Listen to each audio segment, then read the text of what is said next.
The autumn rain pattered against my worn raincoat as I hurried down the slick sidewalk, my fingers cramping from clutching my umbrella against the wind. The scent of wet asphalt mixed with the exhaust from passing cars, creating that distinct city smell that always made me feel small.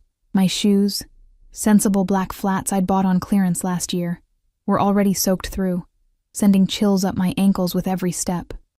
"Mommy's going to be late, baby," I whispered into my phone, trying to sound cheerful despite the knot in my stomach. "Is Grandma making dinner? Mac and cheese." My 5-year-old daughter Lily's voice was the only warmth in this dreary evening. "With the dinosaur shapes, perfect. Save some for me, okay? I love you, sweetie. Love you too. Bye." I tucked the phone into my purse and quickened my pace. The restaurant where I waited tables was just 2 blocks away, and my shift started in 15 minutes. Being late wasn't an option. Not when Marcus, the manager, had already given me that look last week when I'd asked for a schedule change to attend Lily's parent-teacher conference. Single mothers didn't get the luxury of second chances in jobs like these. The streetlights flickered on as dusk settled over the city, casting long shadows across storefronts. I'd just rounded the corner when I saw him, Ryan, leaning against a parking meter half a block ahead, scrolling through his phone.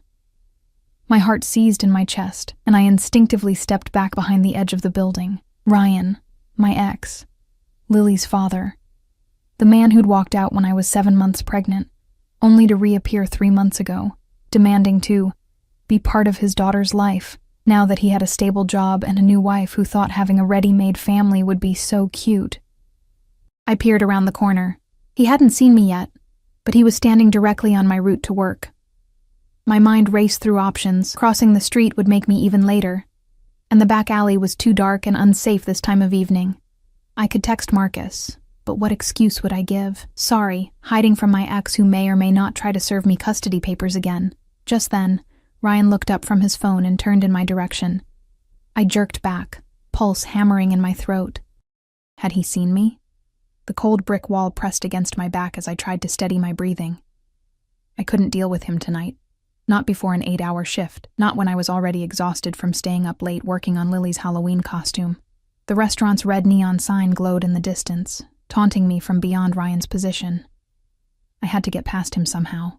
A black Mercedes pulled up to the curb nearby, its engine purring softly against the backdrop of city noise. The windows were tinted dark, but I could make out a silhouette of someone stepping out. A tall figure in what appeared to be an expensive coat. Something about the deliberate way he moved caught my attention. Not hurried like the rest of us always were, but purposeful, as if the world simply adjusted to his pace, rather than the other way around. The man closed the car door, and I glimpsed an elegant watch that caught the streetlight, a brief golden flash against the darkness of his sleeve. A subtle scent drifted my way, something woody and expensive that didn't belong on this worn-down street corner. Inspiration struck me like lightning. Without giving myself time to reconsider, I stepped out from my hiding spot and walked directly toward the stranger, my heart pounding against my ribs. His face came into focus, angular jawline, dark eyes that widened slightly as I approached with clear intent. Before he could speak, I leaned in close. "Please," I whispered urgently. "My ex is over there. Could you just pretend you know me for 10 seconds? I didn't wait for his answer. Ryan had spotted me and was already pushing away from the parking meter, his mouth forming my name. In pure desperation, I did the only thing that might shock Ryan enough to keep him at bay. I stood on my tiptoes, placed my hands on the stranger's solid chest, and pressed my lips against his. The kiss was meant to be quick, just for show, but several things happened at once. The stranger's initial stiffness melted away as his arm snaked around my waist, pulling me closer with a strength that made my breath catch. Ryan called my name, his voice carrying over the sound of passing traffic, and something electric shot through me, from my lips down to my toes, as the stranger tilted his head and deepened what should have been a fleeting touch. When we broke apart, I felt dizzy. The stranger's eyes had darkened, and there was something in them I couldn't quite read. Surprise, certainly, but also something more calculating. His hand remained at the small of my back, warm and steady. "Ella?" Ryan's voice came from just a few feet away now, confusion and annoyance evident in his tone. I turned, still within the circle of the stranger's arm, and feigned surprise. "Oh, Ryan. I didn't see you there." Ryan's gaze shifted between me and the man beside me, his expression souring. "We need to talk about the custody arrangement. You've been dodging my calls." "I'm late for work," I said, hating the slight tremor in my voice. "Whatever it is can wait." I felt the stranger's arm tighten almost imperceptibly around me, and he cleared his throat. When he spoke, his voice was deeper than I'd expected, with the barest hint of an accent I couldn't place. "Is there a problem?" The question was simple, but something in his tone made it sound like a warning. Ryan blinked, suddenly seeming to register the cut of the stranger's coat, the Mercedes idling at the curb, and the imposing figure standing a few paces behind us. A broad-shouldered man I hadn't noticed before, with an earpiece and an expressionless face. Ryan took an involuntary step back. No problem," he muttered. "I'll call you tomorrow, Ella." He retreated quickly, shooting glances over his shoulder as he went. I exhaled slowly, relief washing over me even as embarrassment crept up my neck in a hot flush. I stepped away from the stranger, immediately missing his warmth in the chilly evening air. "Thank you," I said, not quite able to meet his eyes. "I'm so sorry about that. I don't usually go around kissing random men on the street, I swear." When I finally looked up, I found him studying me with an intensity that made me shiver. A faint smile played at the corner of his mouth. A mouth that, moments ago, had been pressed against mine. "No apology necessary," he said. His gaze lingered on my face for a moment, before dropping to the name tag pinned to my coat. "Ella." The way he said my name sent another shiver through me, this one having nothing to do with the cold. "I'm going to be late," I stammered, gesturing vaguely toward the restaurant. "Thank you again. Really." I turned to go, but his voice stopped me. "Wait." I paused, looking back over my shoulder. He stood perfectly still, the rain seeming to avoid him somehow while the rest of us got drenched. "Perhaps I could come by later, after your shift." It wasn't quite a question. The streetlight caught the side of his face, illuminating features that belonged on a magazine cover, rather than this dreary corner. High cheekbones, dark stubble along his jaw, and eyes that seemed to see right through me. "I don't even know your name," I said, my voice barely audible above the traffic. "Alexander," he replied, "but you can call me Alex." Before I could respond, a car horn blared nearby, startling me. When I looked back, he was already sliding into the back seat of the Mercedes, the door held open by the stone-faced man in the earpiece, the window rolled down just enough for me to see those dark eyes once more. "I'll see you later, Ella." The car pulled away from the curb, leaving me standing in the rain, late for work, and unable to shake the feeling that something momentous had just happened. Something I couldn't take back. I arrived at the restaurant 5 minutes late, breathless and flustered. Marcus gave me a stern look but said nothing as I hurried to clock in and don my apron. Throughout my shift, I moved on autopilot, taking orders and delivering plates while my mind replayed that kiss over and over. What had I been thinking? And worse, what if Alex actually showed up later? I didn't need complications in my life, especially not the kind that arrived in Mercedes with brooding eyes and mysterious accents.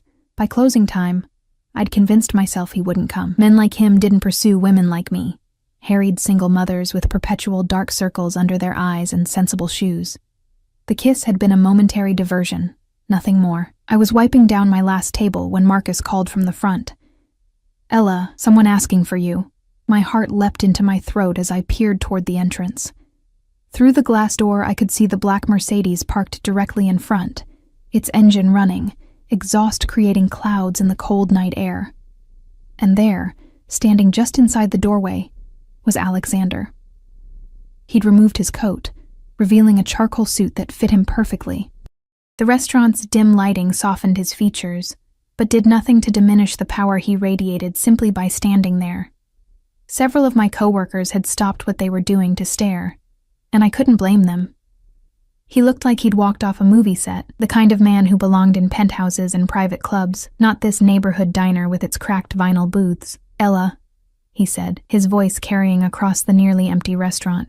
"I promised I'd see you later." And just like that, My carefully constructed life, the one where I worked 2 jobs to make ends meet, where I tucked my daughter in every night with stories about princesses who saved themselves, where I kept my head down and my expectations low, began to unravel with the pull of a single thread. I had no idea that the stranger I'd kissed to escape one problem was about to become a far more dangerous entanglement, one that would change everything. "You didn't have to come," I said, my fingers nervously twisting the strap of my purse as we stood near the entrance. The night air rushed in each time the door opened, carrying with it the scent of his cologne, something that smelled like leather and spice and things I couldn't afford. Alex smiled, a subtle curve of his lips that didn't quite reach his eyes. I wanted to. Those 3 simple words hung between us. I'd spent my entire adult life being unwanted, by Ryan when the pregnancy test turned positive, by potential employers when they saw the gap in my resume, by landlords who frowned at the mention of a child. Being wanted, even in this small way, felt unfamiliar. "I'm just heading home," I said, glancing at the clock. It was nearly midnight. "I have to relieve my mother. She watches Lily, my daughter, when I work late shifts." Something flickered across his face at the mention of Lily. Interest, perhaps, or calculation. "Allow me to drive you." It wasn't really a question, and every instinct told me to decline.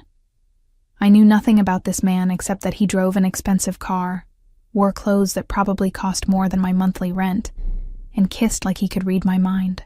But it was raining harder now, and the thought of waiting 20 minutes for the bus, then walking 4 blocks from the stop to my apartment, made my already aching feet throb in protest. "Okay," I heard myself say. "Thank you."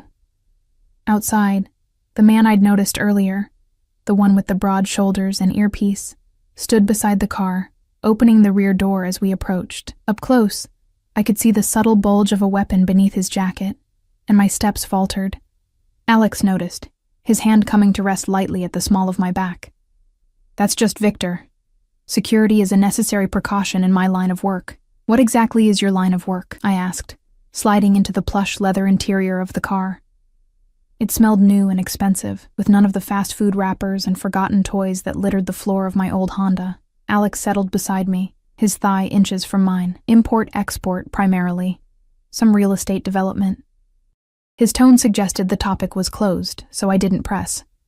I gave Victor my address, watching as he programmed it into the navigation system without comment. The privacy partition rose silently, leaving Alex and me alone in the back seat. Rain streaked the tinted windows, transforming the city lights outside into watery smears of color. "That man at the corner," Alex said after a moment of silence. "The ex. He's Lily's father?" I nodded, surprised he'd made the connection. "Ryan. We were together for 3 years. He left when I was pregnant, and now he's back. He wants partial custody," I said, the words tasting bitter. "After 5 years of nothing, no child support, no birthday cards, nothing, he shows up with a lawyer and a new wife and decides he wants to play daddy." Alex's jaw tightened almost imperceptibly. "Men should take responsibility for their children," he said, his accent becoming more pronounced. "Family is everything." There was something in his voice, a conviction, a hardness, that made me look at him more closely. In the dim interior of the car, shadowed by passing streetlights, he seemed older than I'd initially thought, not in his features, which were undeniably handsome, but in his eyes. They held the weight of someone who'd seen too much. "Do you have children?" I asked, then immediately regretted my prying. A sad smile ghosted across his face. "No, not yet." The car turned onto my street, a row of aging apartment buildings with security bars on the lower windows. I felt a flush of embarrassment as Victor pulled up to my address. The building wasn't the worst in the neighborhood, but the flickering exterior light and graffitied mailboxes were a stark contrast to the luxury of the Mercedes. "This is me," I said unnecessarily, reaching for the door handle. "Wait." Alex's hand covered mine, warm and firm. "Have dinner with me tomorrow." I blinked, certain I'd misheard. "Dinner?" "Yes, I know a place not far from here. Good food, quiet atmosphere." My mind raced through a dozen practical objections. I had nothing to wear to the kind of restaurant someone like him would frequent. Babysitters were expensive. I had an early shift the next day, but what came out was, "Why?" The question seemed to amuse him, because I'd like to know more about the woman who kissed me on a street corner. Heat rushed to my face. "That was unexpected," he finished for me, "and interesting." "I find you interesting, Ella. No one had found me interesting in a very long time. I was a fixture, a function, a mother to Lily, a daughter to my mom, a waitress to the customers, a tenant to my landlord. Being seen as something more was both terrifying and exhilarating. "I can't," I said reluctantly. "I have Lily, and bring her." That stopped me short. Most men I'd encountered since becoming a mother treated Lily as an inconvenience at best, an outright deal-breaker at worst. None had ever suggested including her from the start. "You want to have dinner with me and my 5-year-old daughter?" I asked skeptically. Alex nodded, completely serious. "I'd like to meet her. Unless you're uncomfortable with that." I should have been uncomfortable. Everything about this situation should have set off alarm bells. The expensive car, the security guard, the way he'd appeared at my workplace, his interest in my daughter. But there was something in his expression, a sincerity beneath the confidence, that made me hesitate to refuse. "She can be a handful," I warned. "I'm sure she's delightful," he said. And for the first time that night, his smile reached his eyes, like her mother. Before I could process the compliment, he reached into his jacket and withdrew a business card, pressing it into my palm. It was heavy cardstock, embossed with just his name and a phone number. "Text me your address. I'll pick you both up at 6. Victor was already opening my door, the night air rushing in to break the spell of the car's intimate warmth.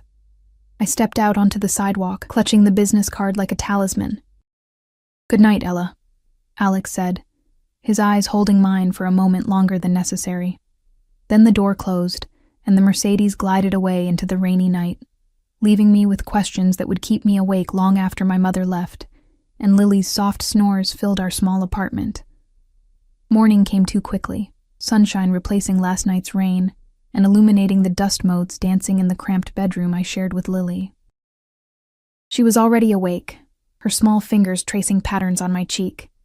"Mommy, your phone keeps buzzing," she said, her breath smelling of the sugary cereal she must have already helped herself to. I groaned, reaching for my phone on the nightstand. 3 missed calls from work and a text from an unknown number. Looking forward to this evening. Does Lily have any food preferences I should know about? Last night rushed back to me, the kiss, the car ride, the dinner invitation I'd somehow accepted. I sat up quickly, startling Lily. "Who's asking about my food?" she demanded, her brown eyes, so like mine, widening with curiosity. How did I explain this to her, that Mommy had kissed a stranger to avoid Daddy? That the stranger turned out to be the most intriguing man I'd encountered in years? "A new friend," I said carefully. "He invited us to dinner tonight, like a date?" she asked, her nose wrinkling. I brushed her tangled curls back from her forehead. "Like a dinner with a new friend. Would that be okay with you?" She considered this with the solemn thoughtfulness only children can muster. "Will there be dessert?" I laughed, relief washing through me. "I think that can be arranged." The day passed in a blur of routine chaos.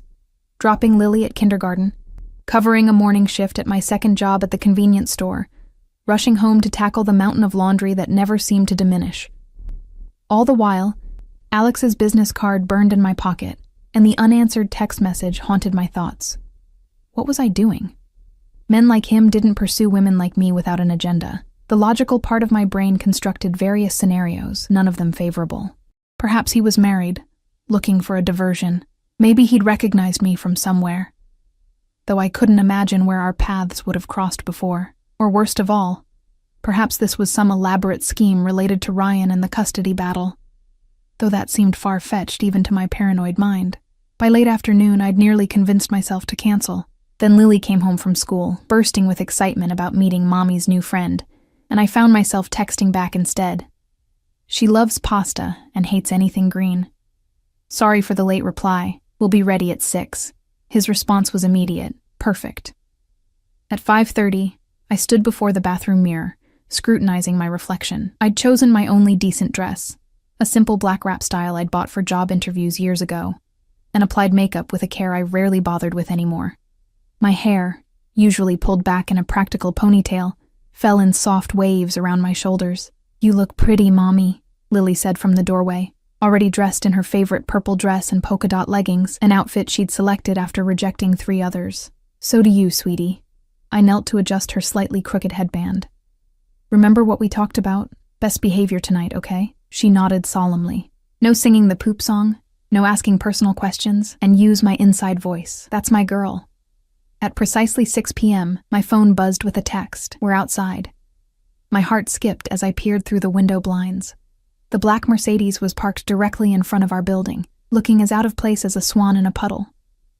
Victor stood beside it, scanning the street with practiced vigilance. "Ready?" I asked Lily, offering my hand. She took it, bouncing with excitement. "Ready." We made our way downstairs and out onto the sidewalk, where Victor nodded respectfully and opened the rear door. Alex emerged from the car rather than waiting inside, a courtesy I hadn't expected. He looked even more imposing in daylight, dressed in a navy suit that highlighted the breadth of his shoulders. When his eyes met mine, I felt that same electric current from the night before, a recognition that defied logical explanation. Then his gaze shifted to Lily, and his expression softened in a way that transformed his entire face. "You must be Lily," he said, crouching down to her level. "I'm Alex. It's a pleasure to meet you." Lily, usually shy with strangers, particularly men, surprised me by stepping forward confidently. "Are you Mommy's boyfriend?" I felt heat rush to my face, but Alex didn't miss a beat. "I'm a friend who would very much like to take you and your mother to dinner," he replied seriously. "I hear you're a pasta enthusiast." She giggled at the formal phrasing. "I like spaghetti best. Do you? I prefer penne, but I respect your position on the matter." This sent her into another fit of giggles, and just like that, any awkwardness dissolved. Alex straightened, his eyes finding mine with an unspoken question.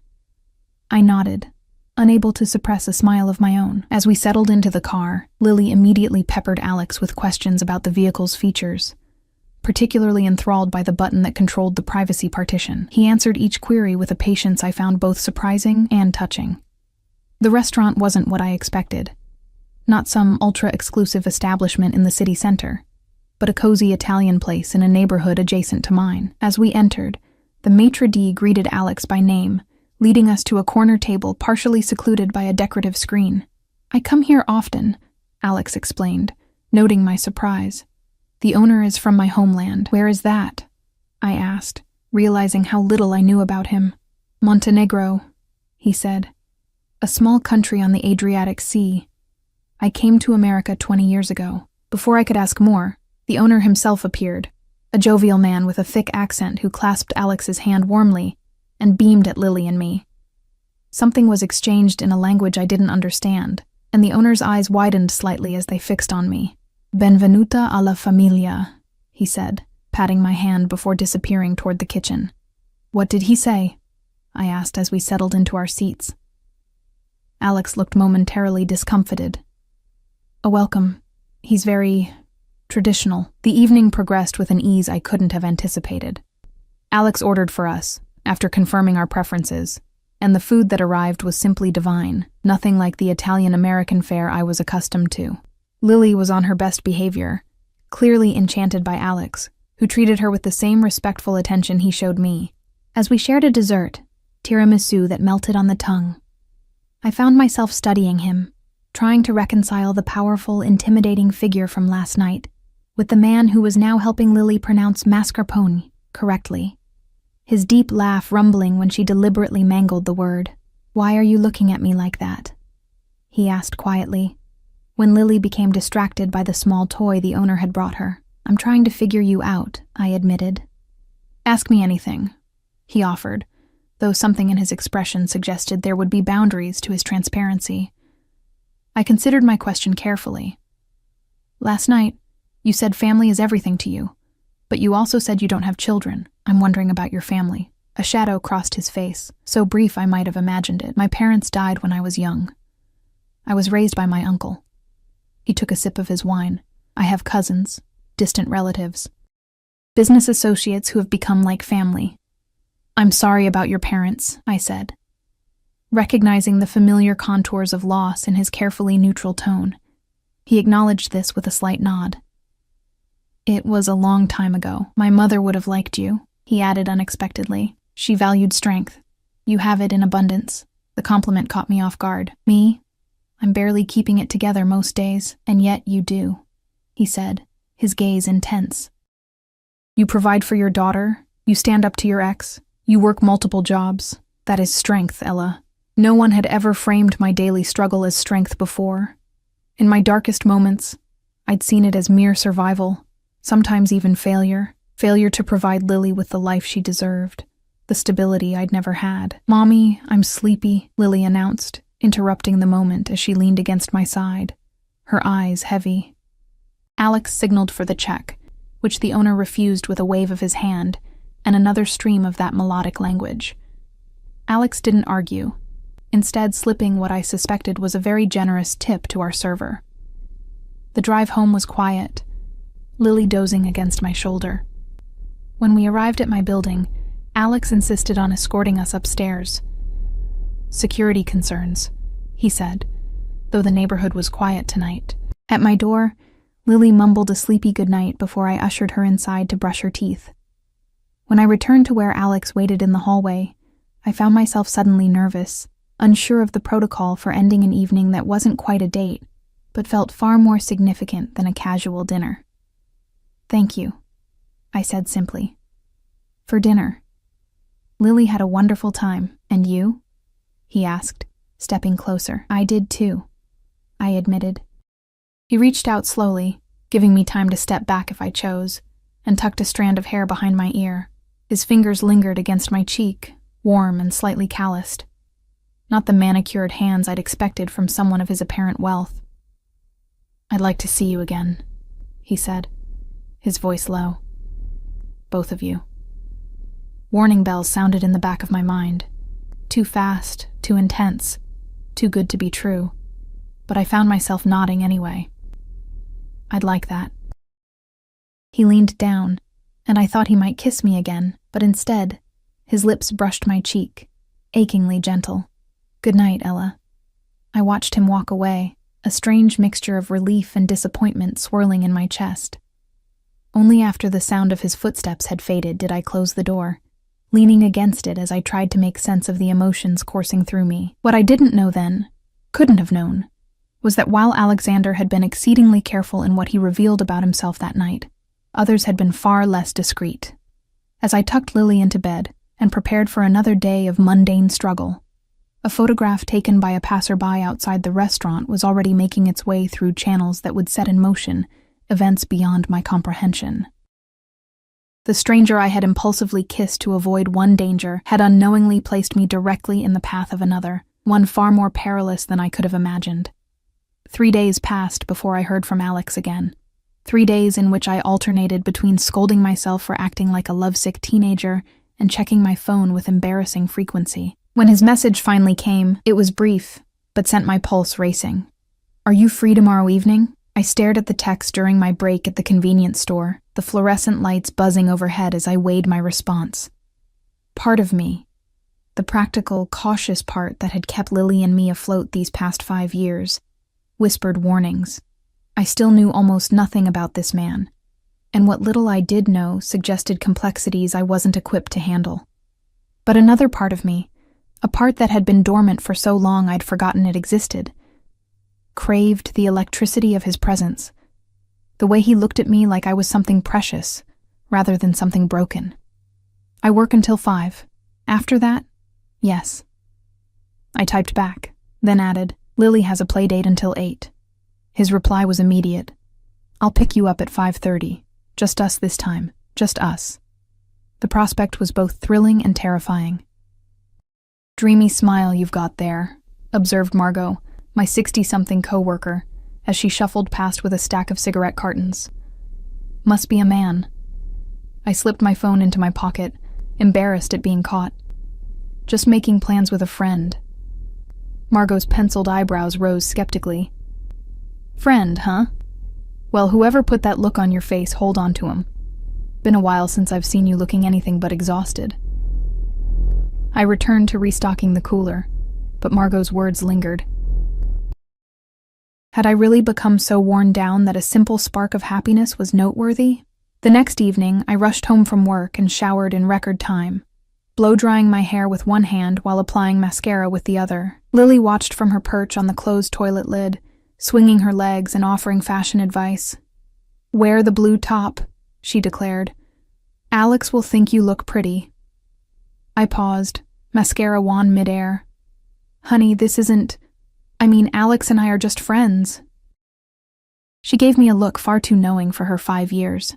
"He looks at you the way Prince Charming looks at Cinderella in my book." "Oh, really?"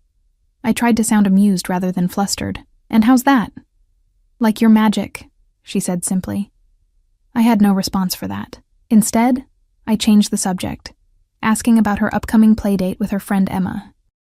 As she chattered excitedly, I found myself reaching for the blue top she'd suggested, a silky blouse with a modest neckline that nonetheless made me feel feminine in a way my work uniforms never did. At precisely 5:30, my phone buzzed. This time, there was no sleek Mercedes waiting outside, just Alex himself, standing on the sidewalk in dark jeans and a charcoal sweater that made him look more approachable, but no less magnetic. His customary security was nowhere to be seen. "No Victor tonight?" I asked as I approached, suddenly self-conscious. Alex's eyes traveled over me in a way that made my skin warm despite the autumn chill. "I thought we'd be less conspicuous this way." He gestured to a motorcycle parked at the curb, a sleek, expensive-looking model that gleamed under the streetlights. "Do you mind? It's not far." I eyed the motorcycle with a mixture of trepidation and excitement. "I haven't been on one of those since college." He held out a helmet. "I'll drive carefully." 10 minutes later, I found myself clinging to his solid warmth as we weaved through early evening traffic, the vibration of the engine between my thighs, and the rush of wind creating a heady combination. By the time we stopped, I was breathless with exhilaration, my hair wild despite the helmet. We'd arrived at the waterfront, where abandoned warehouses had been converted into trendy lofts and restaurants. Alex led me to what appeared to be a former loading dock, now transformed into an open-air market with food stalls and twinkling lights strung overhead. "I thought you might enjoy something different," he explained, watching my reaction carefully. "It's perfect," I said truthfully.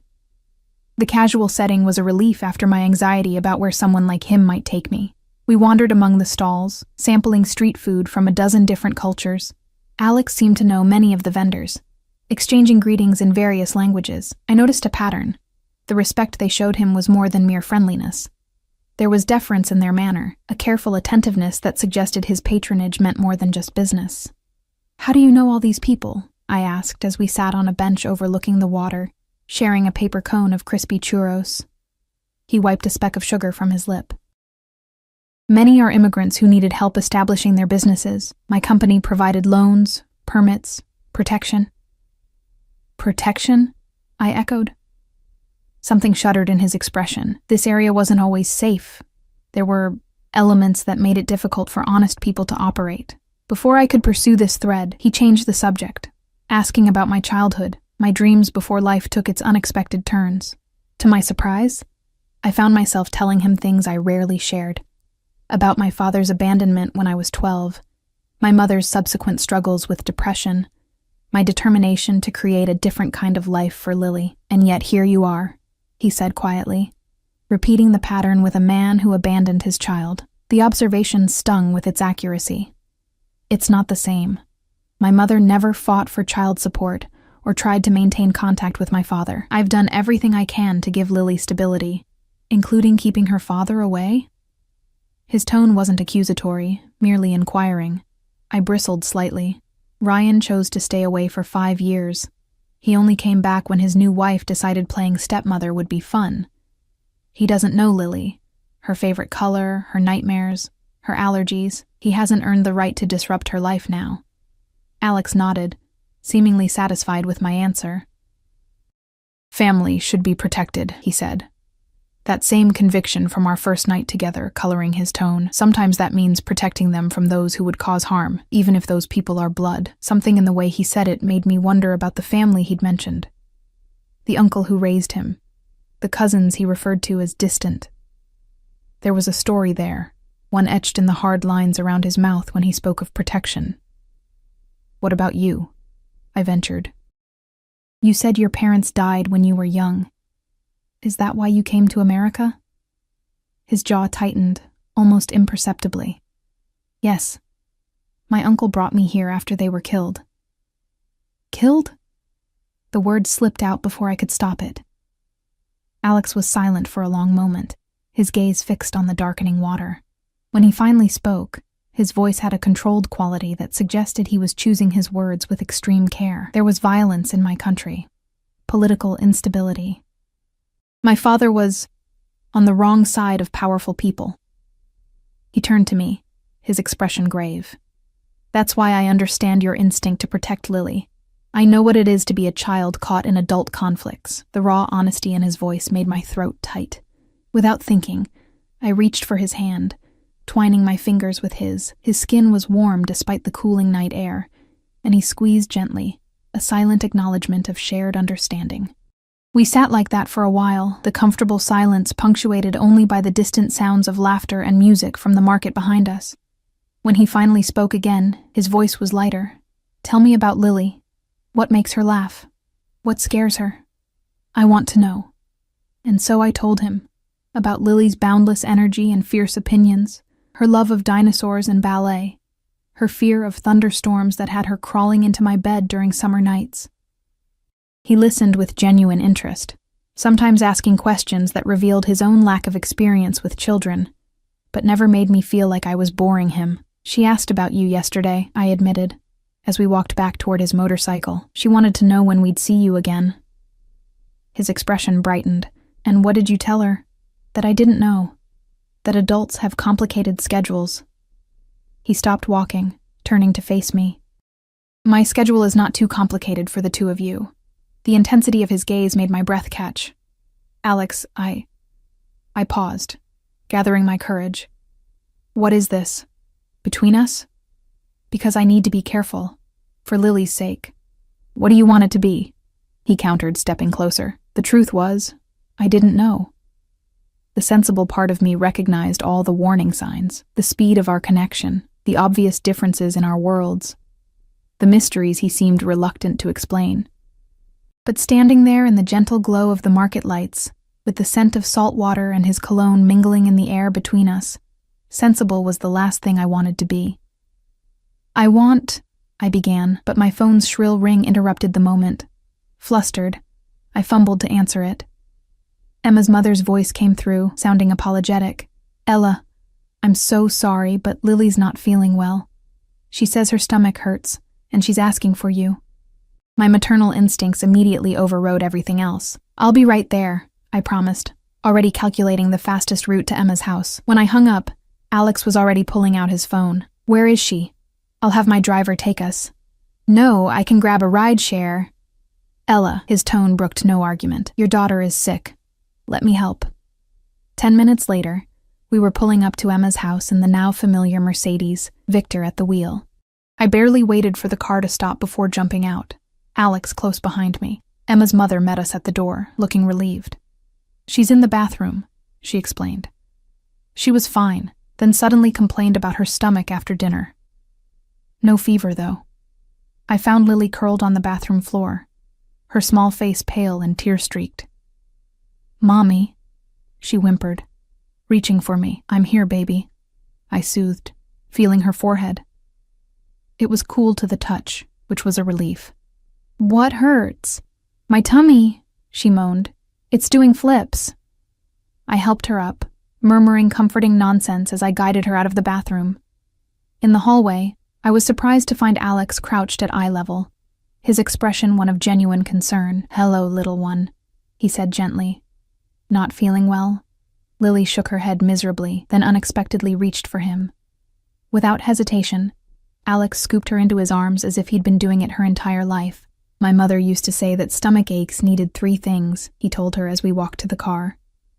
"Warm tea, a soft blanket, and someone to tell you stories until you fall asleep." Lily rested her head against his shoulder. "What kind of stories?" "Stories about brave little girls who befriend dragons," he said. his accent more pronounced as he settled her into the back seat. My homeland is full of such tales. I watched, a lump forming in my throat, as this man I barely knew cradled my daughter with such natural tenderness. It was disarming, this glimpse of gentleness from someone who otherwise radiated power and control. Back at our apartment, Alex insisted on helping. While I got Lily into her pajamas, he found his way around my tiny kitchen, brewing chamomile tea and locating the crackers I kept for upset stomachs. By the time I emerged from the bedroom, he had arranged a makeshift nest of blankets on the couch and was warming a heating pad in the microwave. "You didn't have to do all this," I said, oddly touched by his efficiency. He shrugged, a gesture too casual for his usual demeanor. "I wanted to help." Lily padded out in her dinosaur pajamas, looking marginally better. Her eyes lit up at the sight of the blanket nest, and she allowed Alex to tuck the heating pad against her middle, while I held the tea for her to sip. "Story now?" she asked him hopefully. And so, in my cramped living room, with my daughter's head pillowed on his lap, Alexander, a man who arrived in a Mercedes with armed security, told a story about a little girl who found a dragon's egg in the mountains of his homeland. His deep voice wove images of mist-shrouded peaks and ancient forests, of brave deeds and loyal friendships. By the time he finished, Lily was asleep, her breathing deep and even. "You're good with her," I said quietly as he gently extricated himself, laying her head on a cushion. "Children are honest," he replied, his voice equally soft. "They see what adults often miss." We moved to the kitchen, where I offered him coffee, the only thing I had that seemed appropriate for an adult guest at this hour. He accepted, leaning against my chipped countertop as I prepared the French press. "Thank you for tonight," I said. "For the date. For helping with Lily. All of it." "Date?" he echoed, one eyebrow lifting. I felt heat rush to my face. "I mean, it was a date," he confirmed, his mouth curving into a smile that made my heart stutter. "The first of many, I hope." He moved closer, until I could feel the warmth radiating from his body.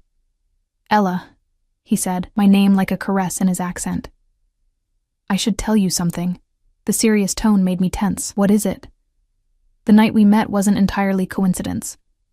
I froze, coffee forgotten. "What do you mean?" He sighed, running a hand through his dark hair, the first genuinely nervous gesture I'd seen from him. "I knew who you were. I'd seen you before, at the restaurant where you work. You'd been watching me?" The thought was unsettling. "Not in the way you're thinking," he hastened to add. "I own the building.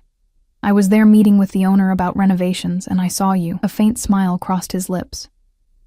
"You were kind to an elderly couple who couldn't decide on their order, patient, when others would have been frustrated. I remembered the couple, regulars who always took forever to order, then inevitably changed their minds halfway through the meal. So you were, what, planning to approach me?" "I was considering it," he admitted. "Then you approached me instead, in a way I could never have anticipated. I didn't know whether to feel flattered or manipulated. Why are you telling me this now?" He reached for my hand, his thumb tracing circles on my palm. "Because I don't want secrets between us. Not about this." "Are there other secrets I should know about?" I asked, not entirely joking. A shadow crossed his face. "There are aspects of my business that are complicated. Things I don't discuss with anyone who isn't directly involved."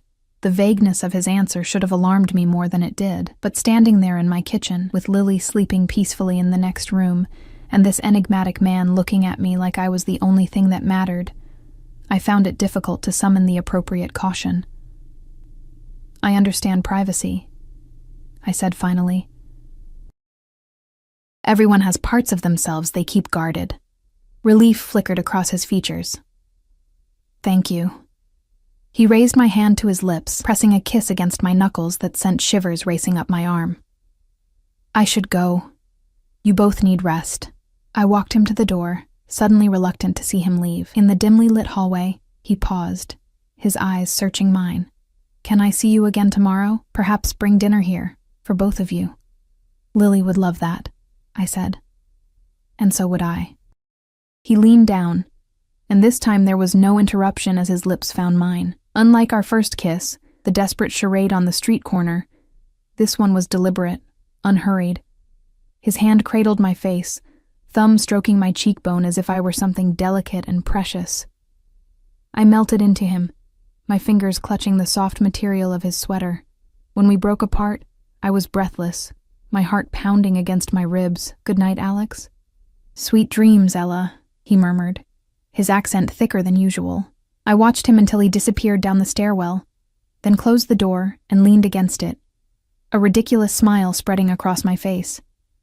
It lasted until I checked on Lily, who was still sleeping soundly on the couch. As I brushed a curl from her forehead, reality reasserted itself. What was I doing? Falling for a man I barely knew. A man with complicated business and armed security. A man who admitted to watching me before we met. It was reckless, potentially dangerous. And yet, the way he'd cared for Lily tonight, the genuine concern in his eyes, the tenderness of his touch, none of that felt dangerous. It felt like something I'd been missing for longer than I cared to admit. I carried Lily to our shared bedroom, tucking her into her twin bed before climbing into my own. Sleep eluded me as I stared at the ceiling, replaying the evening's events. What I didn't know, couldn't have known, was that across town, in an elegant penthouse overlooking the city, Alexander was making a phone call that would change everything.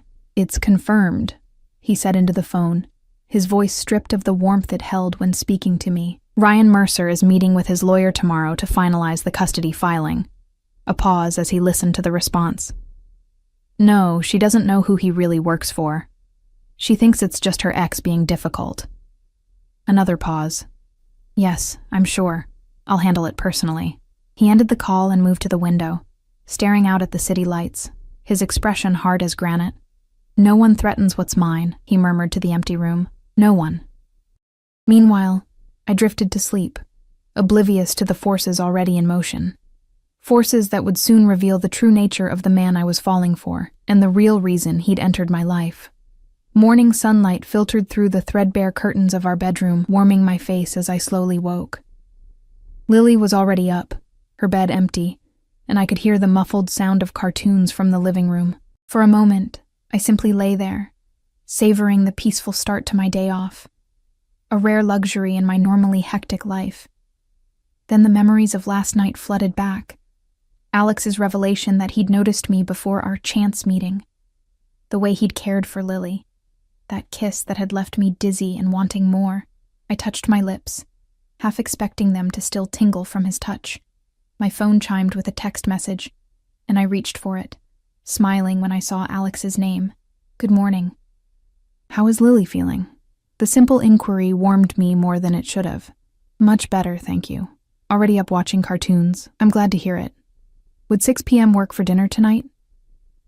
I typed back a confirmation, then forced myself to set the phone aside and start my day. There were errands to run, laundry to finish, and a stack of bills waiting for my attention. The mundane realities that grounded me when Alex's presence threatened to sweep me into a fantasy world. Lily and I spent the morning at the local park, where she seemed fully recovered from last night's stomachache, racing around the playground with her usual boundless energy. I sat on a bench watching her, my mind drifting between practical concerns and daydreams about the evening ahead. "Ella?" I turned at the familiar voice, my stomach immediately knotting. Ryan stood a few feet away, dressed in the business-casual attire of his new job as an insurance adjuster, his expression cautiously friendly. "What are you doing here?" I asked, instantly on guard. The park wasn't in his neighborhood. He gestured vaguely. "I was in the area for a client meeting. Thought I might run into you two." His eyes tracked Lily on the swings. "She's gotten taller." "Children do that," I said, unable to keep the edge from my voice. "Especially when you haven't seen them for 5 years." Ryan winced but didn't retreat.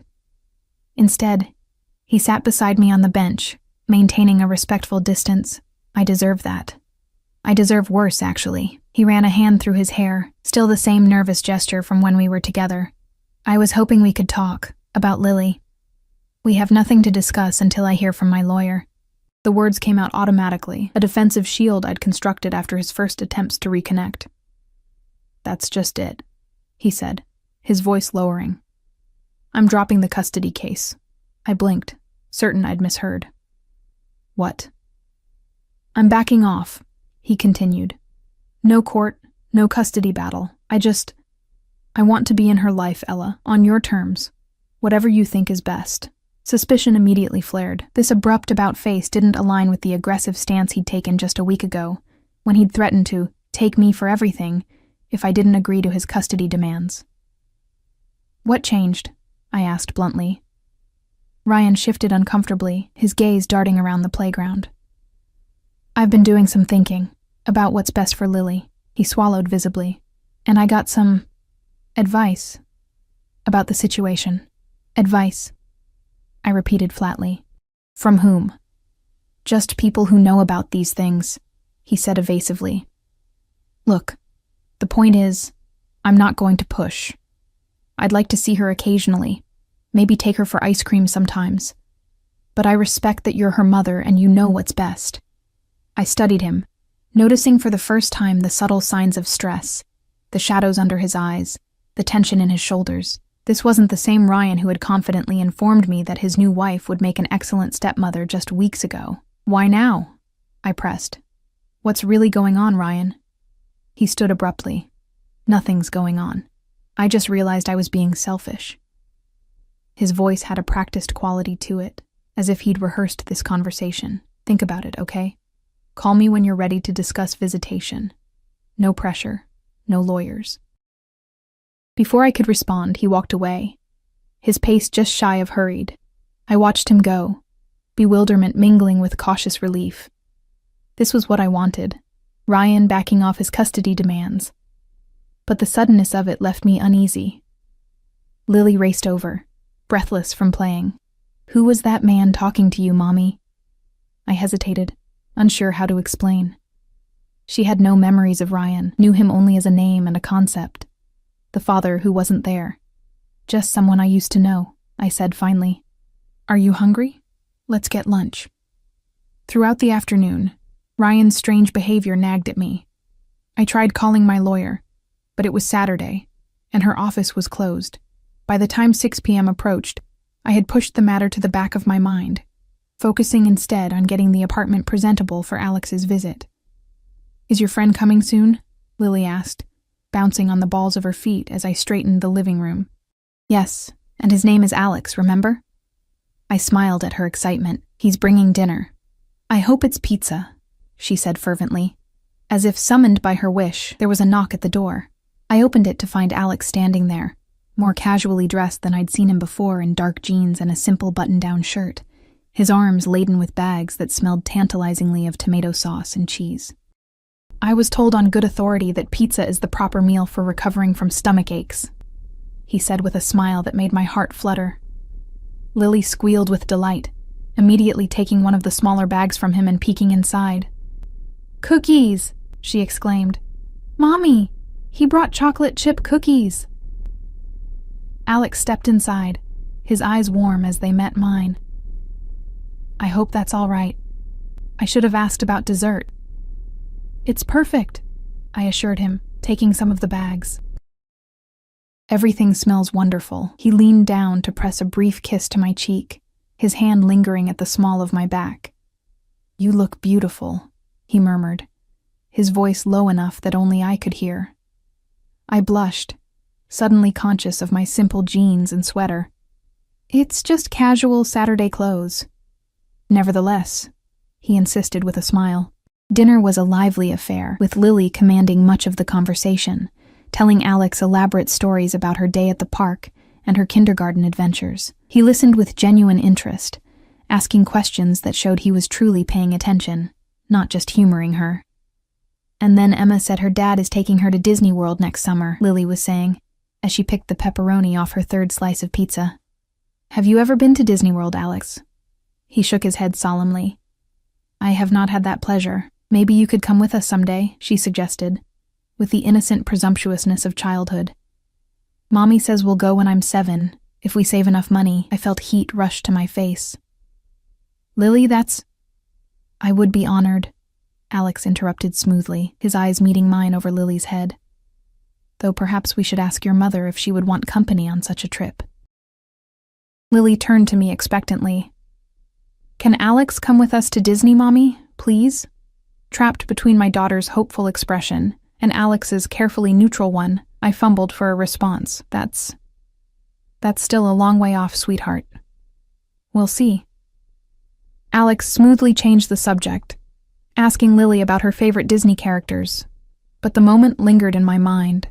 The casual way he had inserted himself into our future plans, the ease with which Lily had accepted the idea of him joining our little family unit. It was simultaneously thrilling and terrifying. After dinner, Lily insisted on showing Alex her collection of stuffed animals, each with its own elaborate backstory. I used the opportunity to clear the table and load the dishwasher, grateful for a moment to collect my thoughts. I was rinsing plates when I felt Alex's presence behind me. His hand settled on my waist, gentle but firm. "She's looking at her Disney book," he murmured, his breath warm against my ear. "Planning our trip in detail, it seems." I turned to face him, finding myself trapped between his body and the counter. "You shouldn't encourage her like that. Disney World, really? Why not?" He reached up to tuck a strand of hair behind my ear, his touch sending shivers down my spine. "Is it so hard to imagine us still being in each other's lives 2 years from now?" The question caught me off guard with its directness. "Alex, we've known each other for a week. Some things don't require years to recognize," he said, his accent thickening as it often did when he spoke with intensity. "From the moment you kissed me on that street corner, I knew you were different. Special. Because I assaulted you with my lips to avoid my ex?" I tried to joke, uncomfortable with the weight of his words. He didn't smile. "Because you were brave, resourceful, beautiful." His hand cupped my cheek. "I've known many women, Ella. None have affected me the way you do." The sincerity in his voice was almost painful to hear. Part of me wanted to lean into it, to accept the fairy tale he seemed to be offering. But the practical part of me, the part that had survived abandonment and single motherhood and countless disappointments, couldn't surrender so easily. "There's still so much I don't know about you," I said quietly. His expression shuddered slightly. "What do you want to know?" I took a deep breath.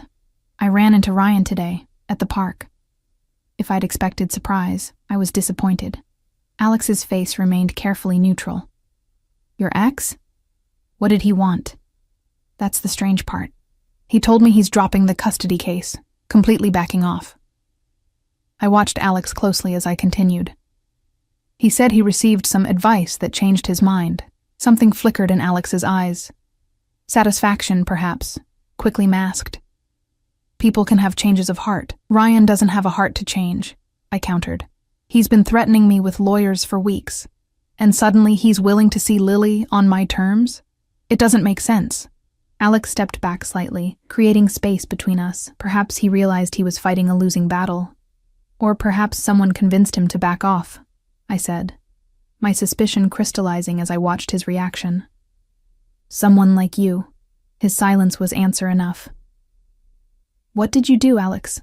I asked, my voice barely above a whisper. "Did you threaten him? Pay him off?" "I protected what matters to me," he said finally, his tone even but with an underlying steel I hadn't heard before. "You and Lily deserve peace, not harassment from a man who abandoned his responsibilities." A chill ran down my spine despite the warmth of the kitchen. "That wasn't your decision to make. You had no right."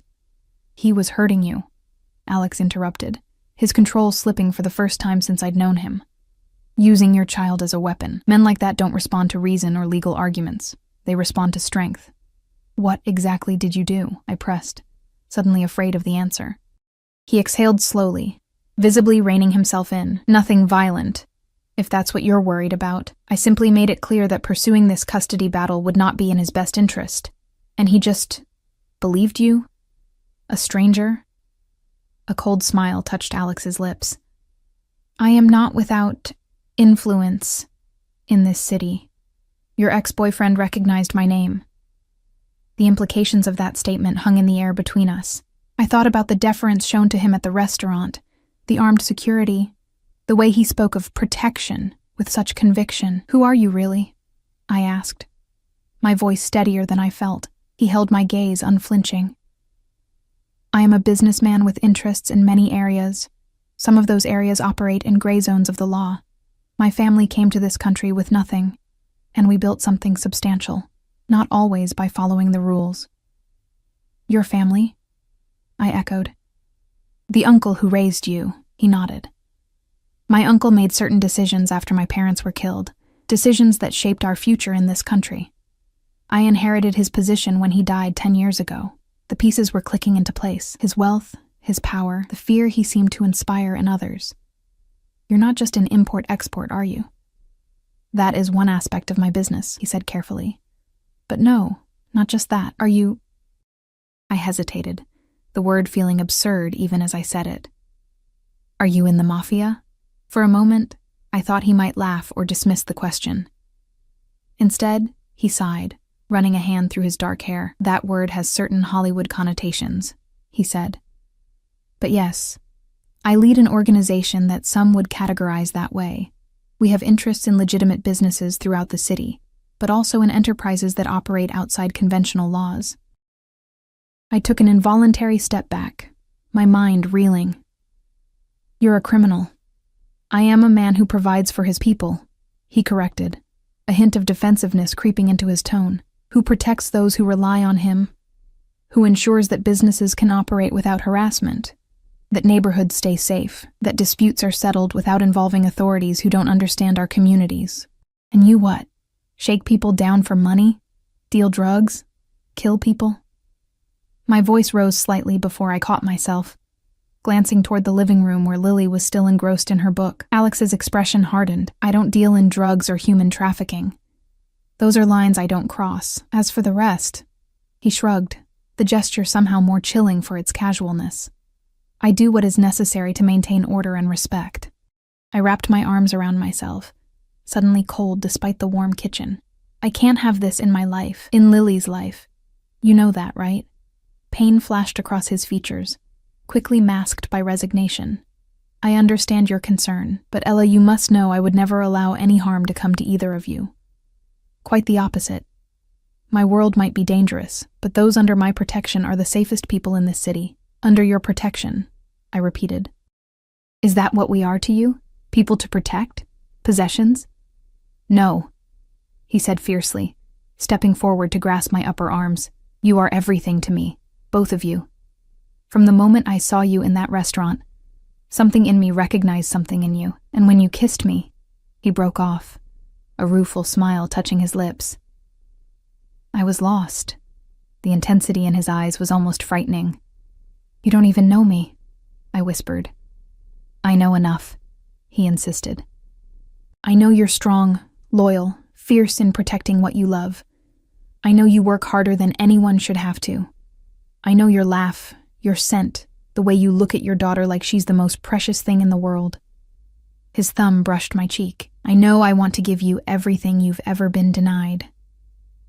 Part of me, a treacherous, yearning part, wanted to lean into his touch, to accept the protection and passion he offered. But the rational part of my brain was screaming warnings. Mommy? Lily's voice broke the tension as she appeared in the kitchen doorway, clutching her Disney book. Can we have cookies now? I stepped away from Alex, forcing a smile. Sure, sweetie, just one, though. It's almost bedtime. As I moved to get the cookies, the doorbell rang. I frowned, not expecting anyone. I'll get it, Alex said, his demeanor instantly shifting to alert wariness. He motioned for me to stay with Lily as he moved toward the door, his posture suddenly reminding me of a predator scenting danger. Through the kitchen doorway, I watched him check the peephole, his body language relaxing slightly before he opened the door. A man in a dark suit stood there, not Victor, but someone with the same watchful demeanor. They spoke in hushed tones, the visitor's expression grave. Whatever news he delivered caused Alex's posture to stiffen, his hand clenching at his side. After a brief exchange, the man left, and Alex closed the door, his face a mask of controlled fury when he turned back toward me. What is it? I asked, instinctively pulling Lily closer to my side. A business matter that requires my attention, he said, his voice carefully modulated. I'm afraid I have to leave. Lily's face fell. But what about cookies and the movie? Alex crouched to her level, his expression softening. I'm sorry, little one. Another time, I promise. He touched her cheek gently. Save a cookie for me, yes? She nodded solemnly, and he straightened, his eyes finding mine over her head. I'll call you tomorrow, he said. We should finish our conversation. The undercurrent in his tone made it clear he was referring to his revelation about his true identity. I nodded numbly, still processing the bombshell he'd dropped. At the door, he hesitated, then leaned in to brush his lips against my temple. "Don't make decisions tonight," he murmured. "Just think, and remember how you feel when we're together." Then he was gone, his footsteps echoing down the hallway as Lily and I stood in the doorway. Through the window, I watched him slide into the back seat of the waiting Mercedes, his face set in hard lines I hadn't seen before. "Is Alex coming back?" Lily asked as I closed the door. I stroked her hair, unsure how to answer. "I don't know, sweetie." That night, after tucking Lily into bed, I sat at the kitchen table with a cup of tea gone cold, turning over everything I'd learned. Alex was not just a mysterious businessman.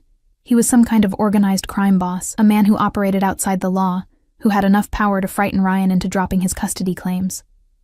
I should have been terrified, should have been planning how to extricate myself from his life. Instead, I found myself remembering the tenderness with which he'd held Lily when she was sick, the way he listened to her stories with genuine interest, the passion in his voice when he spoke of protection and family. My phone chimed with a text message, startling me from my thoughts. "You and Lily are safe. I've arranged for someone to watch over your building tonight. We'll talk tomorrow." "Rest well, Ella." I stared at the message, unsure whether to find it comforting or disturbing that he had someone watching over us. Before I could decide how to respond, another text came through. "No matter what you decide about us, know that you will always have my protection. Both of you. That is non-negotiable." The presumption in those words should have angered me. The assumption that we needed his protection, that he had the right to provide it without my consent. Instead, I felt a confusing mixture of irritation and security, like being wrapped in a blanket that was both constraining and warm. I was composing a response when an urgent knock at the door made me jump. It was nearly midnight, too late for casual visitors. Fear spiked through me as I approached the door cautiously, peering through the peephole. What I saw made my blood run cold. 2 uniformed police officers stood in the hallway, their expressions grave. With trembling fingers, I opened the door. "Yes? Ella Mercer?" the female officer asked. "Yes, that's me. I'm Officer Chen. This is Officer Ramirez. May we come in? We need to speak with you about Ryan Mercer." My heart hammered against my ribs. "What about him? Has something happened?" Officer Chen's expression softened slightly. "Ms. Mercer, I'm sorry to inform you that Ryan Mercer was found deceased earlier this evening. His vehicle was involved in what appears to be a single-car accident." The floor seemed to shift beneath my feet.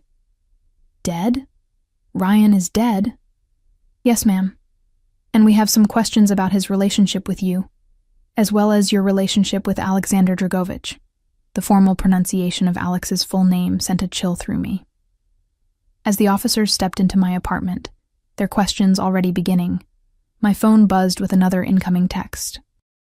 I glanced down, seeing Alex's name on the screen along with a preview of his message. "Don't speak to anyone until my lawyer arrives. I had nothing to do with..." The rest was cut off, but the implication was clear. As I looked up at the waiting officers, the reality of my situation crashed down around me.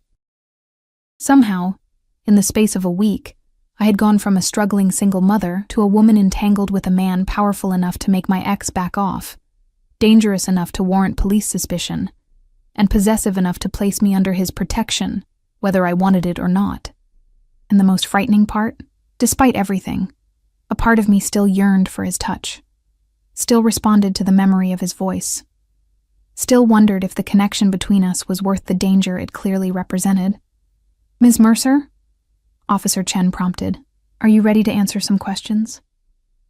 I took a deep breath, glancing toward the bedroom where Lily slept peacefully, unaware that her father, a man she'd never really known, was gone forever, and that the man she'd so quickly embraced might be responsible. "Yes," I said quietly. "I'll tell you what I know." Dawn was breaking as the police finally left my apartment. I stood at the window, watching their patrol car pull away, exhaustion and shock making my limbs feel heavy. Throughout the endless night of questioning, I had told them everything I knew about Ryan, about Alex, about the strange conversation in the park.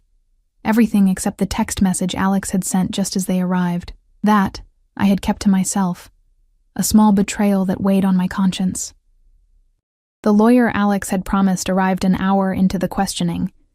A sharp-eyed woman in an impeccable suit who advised me to answer only the most basic questions and deflected anything that might implicate Alex in Ryan's death. The officers clearly suspected a connection, but they admitted they had no evidence of foul play in what appeared to be a simple case of a driver losing control on a rain-slicked road. I hadn't heard from Alex since that truncated message. His lawyer refused to discuss his whereabouts, saying only that he was addressing the situation and would contact me when possible. Lily would wake soon, and I would have to tell her about Ryan. Not that he had been part of her life, but she deserved to know that her father, however absent, was gone forever. The thought made my throat tight with unshed tears. Not for Ryan himself, but for the complicated grief of losing possibilities, even ones that might never have materialized. My phone rang, startling me. A blocked number. "Hello?" I answered cautiously. "Ella." Alex's voice was strained, lacking its usual control. "Are you all right? Did the police?" "They just left," I cut in. "Your lawyer made sure I didn't say anything damaging." A heavy sigh came through the line. "I'm sorry you had to go through that. This isn't what I wanted for you. Did you do it?" The question burst from me, direct and unvarnished. "Did you have Ryan killed?" "No." The answer came immediately, with a conviction that made me want to believe him. "I swear to you, Ella, his death was an accident. But you threatened him," I pressed. "You scared him into dropping the custody case." A pause. "Yes, I told him to back off, made it clear there would be consequences if he continued harassing you. But those consequences were financial, legal. Not this." His voice softened. "I would never bring that kind of violence into your life. Into Lily's life." I leaned against the window frame, suddenly too tired to stand. "The police think otherwise. The police always look at me when something happens in this city," he said, a note of bitterness creeping in. "But they won't find evidence of wrongdoing because there isn't any. Ryan lost control of his car on a wet road. A tragic accident. Nothing more." I wanted to believe him. Despite everything, despite the danger and complications he represented, I wanted to trust that the man who had held my daughter so tenderly, who had looked at me like I was something precious, wasn't capable of cold-blooded murder. "Where are you?" I asked. "Somewhere safe," he replied vaguely. "I can't come to you right now. It would only bring more scrutiny, but I've arranged for Victor to be nearby if you need anything." The thought of being watched, even for protection, made me uneasy. "Alex, I don't know if I can do this, any of this. My priority has to be Lily."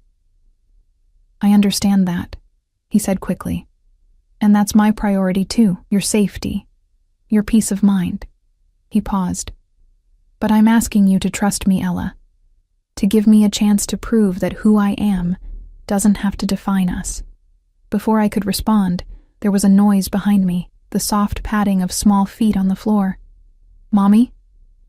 Lily stood in the hallway, rubbing sleep from her eyes. "Who are you talking to?" "I have to go," I said into the phone. "Lily's awake." "Ella, wait," Alex began. But I ended the call, setting the phone aside as I knelt to embrace my daughter. "Good morning, baby," I said, forcing a smile. "Did you sleep well?" She nodded against my shoulder. "Is Alex coming back today?" He promised to finish the dragon story. The innocent question made my heart ache. "Not today, sweetie. He had to go away for a little while." Her face fell, and I realized with a pang how quickly Alex had become important to her. "Will he come back?" "I don't know," I answered honestly. "But right now I need to talk to you about something else, something important."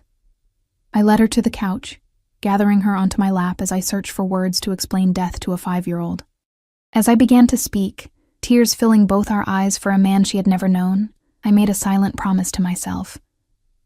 Whatever happened next, whatever I decided about Alex, it would be with Lily's well-being as my only consideration. 3 days passed with no word from Alex beyond brief text messages, assuring me that things were being handled and asking about our welfare. I took a leave of absence from work, using Ryan's death as the reason, though in truth I was hiding from the police who still drove past our building occasionally, from the reporters who had somehow discovered my connection to both Ryan and Alexander Dragovich, a person of interest in ongoing investigations. On the fourth day, as Lily napped after an emotionally exhausting morning at Ryan's funeral, attended only by us, his new wife, and a handful of co-workers, a knock came at the door. Through the peephole, I saw Victor's impassive face. "Ms. Mercer," he said when I opened the door, "Mr. Dragovich requests your presence." "I can't leave, Lily," I said, gesturing to the bedroom where she slept. Victor nodded, unsurprised. "He anticipated that. The car is waiting when you're ready, both of you." An hour later, with Lily still groggy from her nap, we were being driven through the city toward the waterfront. Passing the market where Alex and I had shared churros just a week ago, the car continued beyond the renovated warehouse district to a more secluded area, eventually pulling up to a modern building with glass walls overlooking the water. Victor escorted us through a private entrance and up an elevator that required a key card. When the doors opened, we stepped directly into a spacious penthouse apartment with breathtaking views of the harbor. Alex stood at the window, his back to us, his posture tense. "Alex!" Lily broke free from my grasp and ran to him. He turned, his face lighting up as he crouched to catch her in his arms. "Hello, little dragon," he said, using the nickname from his stories. The tenderness in his voice made my throat tight. When he stood, Lily settled on his hip. His eyes met mine, cautious, searching. "Thank you for coming." "Victor didn't make it sound optional," I replied, though we both knew I could have refused. "Please sit," he said, gesturing to a seating area. As Lily explored the apartment with wide-eyed curiosity, Alex explained the situation. The police investigation into Ryan's death had concluded it was indeed an accident, a combination of high speed, wet roads, and alcohol in his system. Alex had been cleared of any involvement. "But there are other matters," he continued. "Investigations into some of my business dealings. It would be complicated for you to be associated with me right now." My heart sank. "So this is goodbye?" "No," he said firmly. "This is a proposal."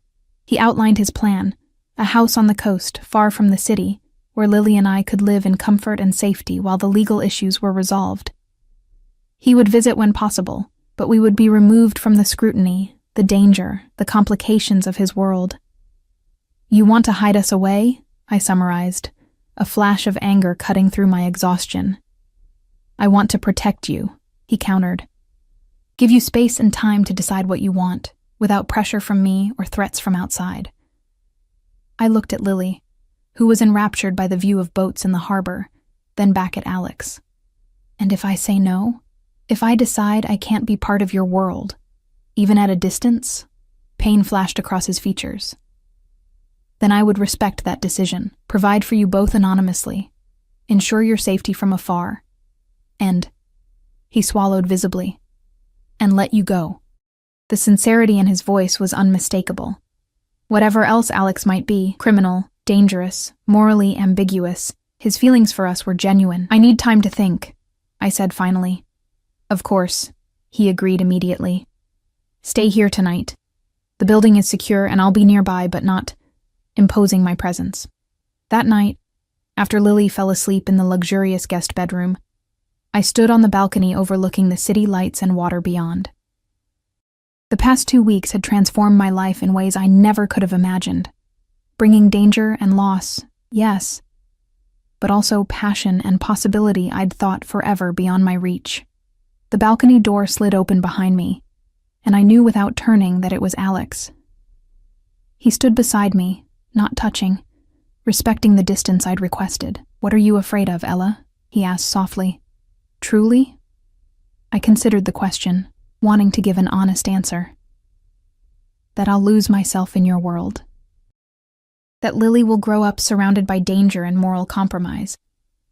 That I'll look back one day and not recognize the woman who chose this path." He nodded, accepting my fears without defensiveness. "And what do you want? If fear were removed from the equation?" The question pierced straight to my heart. "Connection," I whispered. "Security. Passion. A partner who sees me, really sees me. I turn to face him. I want Lily to have a father who would move mountains for her, who tells her stories about dragons and believes she can tame them. Alex's eyes shimmered in the dim light. I can be that man, Ella. I won't pretend my past isn't dark or that my business is entirely clean. But with you, with Lily, I see a future worth changing for. He reached for my hand, and I let him take it, feeling the familiar warmth of his touch.